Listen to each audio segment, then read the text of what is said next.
आज का हमारा टॉपिक है गियर नॉमेनक्लेचर या टर्म्स ऑफ गियर। यहाँ पे जितने भी टर्म्स की हम बात करेंगे वो सारे टर्म्स रिलेटेड रहेंगे स्पर गियर से।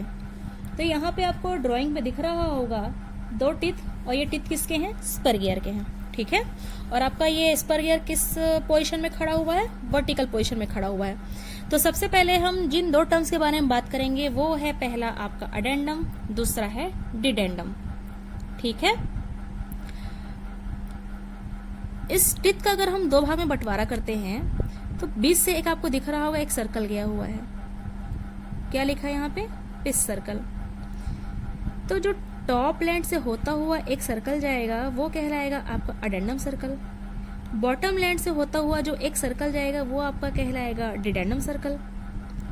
और अडेंडम सर्कल डिडेंडम सर्कल के बीच में जो सर्कल जाएगा वो आपका कहलाएगा पिस सर्कल। तो टिथ को हम अगर सामने से देख रहे हैं तो पिस सर्कल के ऊपर का भाग कहलाता है अडेंडम, पिस सर्कल से नीचे का भाग कहलाता है डिडेंडम, ठीक है। ये हो गया आपका अडेंडम, ये हो गया आपका डिडेंडम।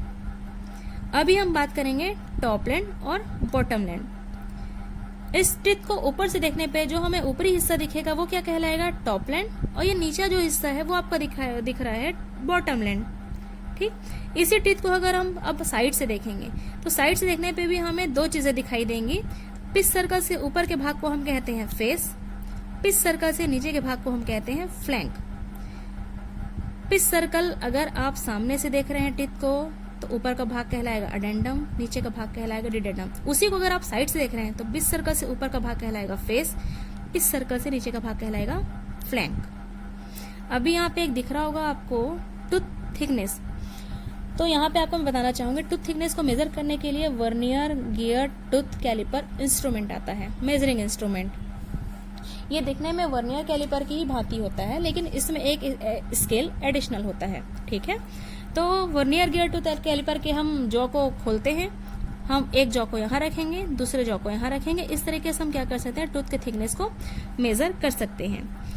फेस विड्थ आपको दिख रहा होगा, इस कॉर्नर से लेकर के इस कॉर्नर तक का जो है वो आपका फेस विड्थ है, ठीक है। नाउ यहाँ पे दिख रहा है एक क्लियरेंस। क्लियरेंस का मतलब तभी है जब एक स्पर गियर दूसरे स्पर गियर से आपस में मैशिंग कर रहा हो। अगर इस गियर से दूसरा गियर मैशिंग करेगा तो दूसरे गियर का जो टॉप लैंड रहेगा और इस वाले गियर का जो बॉटम लैंड रहेगा इसके बीच में एक डिस्टेंस दिखेगा हमें, जिसे हम क्या कहते हैं? क्लियरेंस। और इसी क्लियरेंस से होता हुआ जो सर्कल जाएगा हम उसे क्या कहेंगे? क्लियरेंस सर्कल, ठीक है। तो इस प्रकार से हमने गियर के स्पर गियर के सारे नॉमेनक्लेचर को जान लिया है।